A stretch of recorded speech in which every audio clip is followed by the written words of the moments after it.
ओम नमः शिवाय। हम लोग सुन रहे हैं श्री शिव महापुराण रुद्र संहिता पार्वती खंड। आज है अध्याय नंबर 46। बीच में गैप हो ही जाता है, इसीलिए मैं नहीं बोलूँगी कि कल ही वीडियो रखूँगी, but yes I try to put every day. Fine.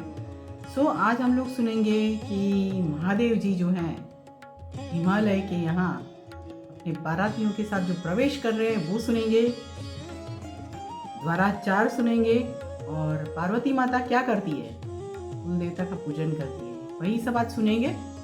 थोड़ा सा सुनेंगे, थोड़ा सा बाद में सुनेंगे। तो आइए सुनते हैं। ओम श्री गणेशाय नमः। ओम नमः शिवाय। यहाँ पर हम लोग सुन रहे हैं अथ चतुश्चत्वारिंशो अध्यायः।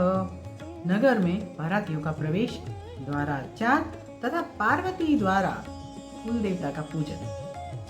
यहाँ पे पहले मैं श्लोक पठन करती हूँ वैसे ही, और उसके बाद आपको अर्थ पठन बताती हूँ। ब्रह्मोवाच अथ शंभुः प्रसन्नात्मा सदुतं स्वगणैः सुरैः सर्वैरन्यैर्गिरिर्धाम जगाम सकुतूहलं मेनापि स्त्रीगणैस्तेश्च हिमाचलवरप्रिया तत उत्थाय स्वगृहाभ्यन्तरं सा जगामः विराजनार्थं शम्भोश्च दीपपात्रकरा सती सर्वर्षि स्त्रीगणैः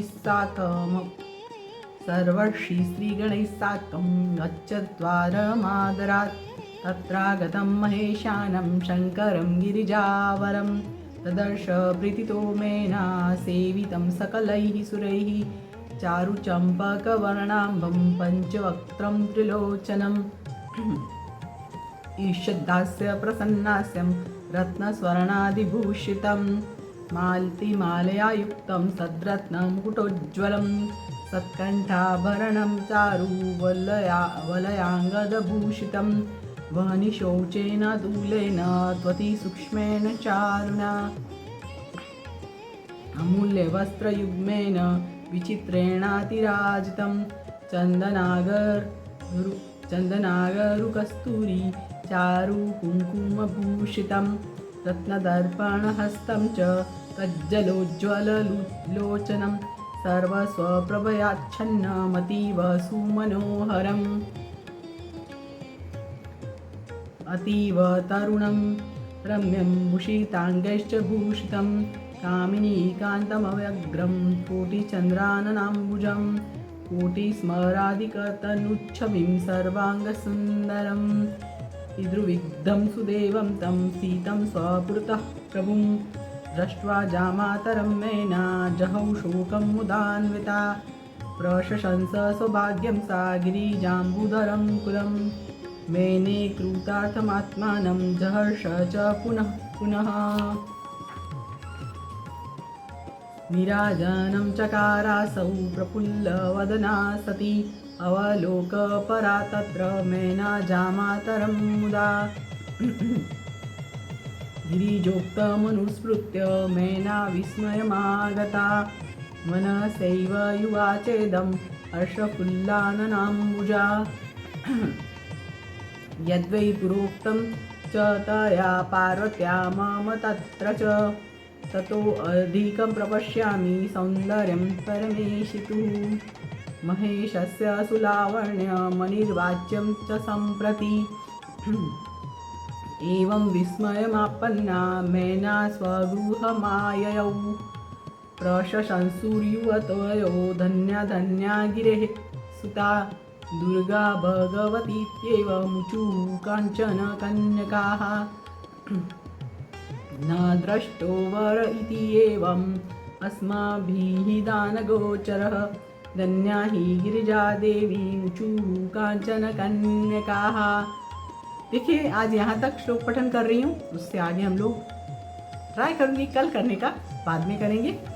हम लोग सुनते हैं कि यहाँ पे क्या हो रहा है। वैसे तो आपको पता लग गया होगा टाइटल से, फिर भी बता देती हूँ। ब्रह्मा जी बोले, तदनंतर शिवजी प्रसन्न चित्त होकर अपने गणों, देवताओं, दूतों तथा अन्य सभी लोगों के साथ कुतूहल पूर्वक हिमालय के घर गए। हिमालय की श्रेष्ठ प्रिया मैना भी सभी स्त्रियों के साथ उठकर अपने घर के अंदर गई। इसके बाद वे सती माँ पार्वती की बात हो रही है।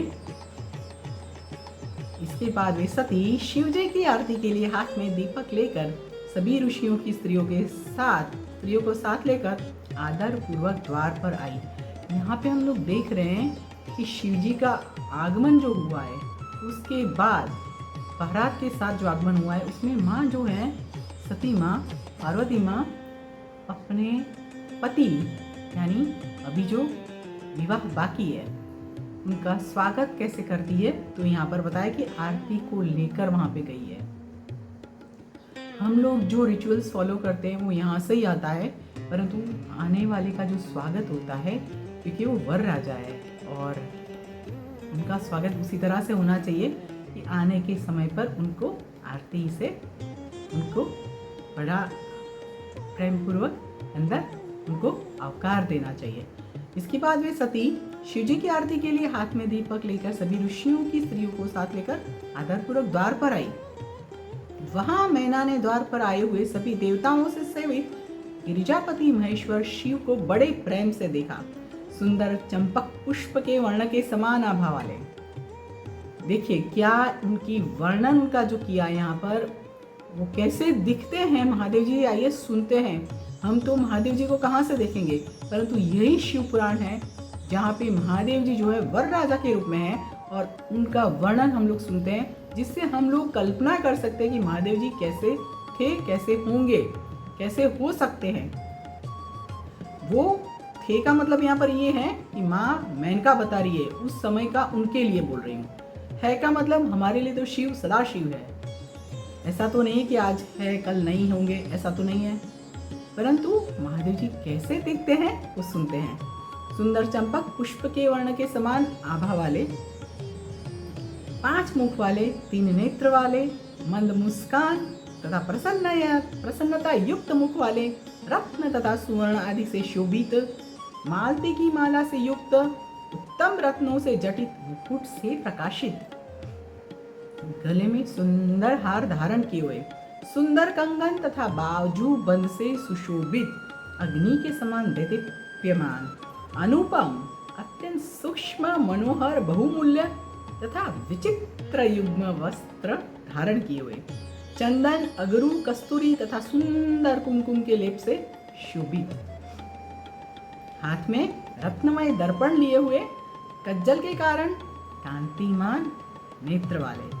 यहाँ कज्जल का मतलब हुआ काजल, काजल के कारण कांतिमान नेत्र वाले, संपूर्ण प्रभा से आच्छन्न, अत्यंत मनोहर, पूर्ण यौवन वाले, रम्य, सजे हुए अंगों से विभूषित, स्त्रियों को सुंदर लगने वाले, व्यग्रता से रहित, करोड़ों चंद्रमा के समान मुख कमल वाले, करोड़ों कामदेव से भी अधिक शरीर की छवि वाले तथा सर्वांग सुंदर, इस प्रकार के अपने जामाता सुंदर देव प्रभु शिव को अपने आगे स्थित देख कर मैना ने अपना शोक त्याग कर दिया और वे आनंद में भर गई, क्योंकि उन्होंने जो रूप देखा था शिव जी का, उस वजह से वो मूर्छित हो चुकी थी और बहुत सारे ऋषि मुनियों को, सप्तर्षियों को, नारद मुनि को, अपनी पुत्री को, अपने पति और अपने आप को भी वो कोस रही थी। और अभी जो रूप का वर्णन किया है वो देखकर वो आनंदित हो गई, क्योंकि उनका शोक अपने आप ही निकल गया। वे अपने भाग्य, गिरिजा तथा पर्वत के कुल की प्रशंसा करने लगी। गिरिजा तथा पर्वत के कुल की प्रशंसा करने लगी। उन्होंने अपने को कृतार्थ माना और वे बार बार प्रसन्न होने लगी। तब वे सती मैना प्रसन्न मुख होकर आरती करने लगी और आनंद पूर्वक उन्हें देखने लगी। वे मैना गिरिजा की कही हुई बात का स्मरण कर विस्मित हो गई। यहाँ पर एक बात बता देती हूँ कि जब वरराजा आते हैं तो आगमन होता है, तो जो घर की बड़ी लेडीज होती हैं वही आरती करती हैं, परंतु यहाँ पे सती मैना के लिए भी लिखा है और सती माँ पार्वती के लिए भी लिखा है। तो यहाँ पे हमको ये समझना है कि माता मैना ने शिव जी की आरती की। तब वे सती मैना प्रसन्न मुख होकर आरती करने लगी और आनंद पूर्वक उन्हें देखने लगी। वे मैना गिरिजा की कही हुई बात का स्मरण कर विस्मित हो गई। उनका मुख कमल हर्ष के कारण खिल उठा।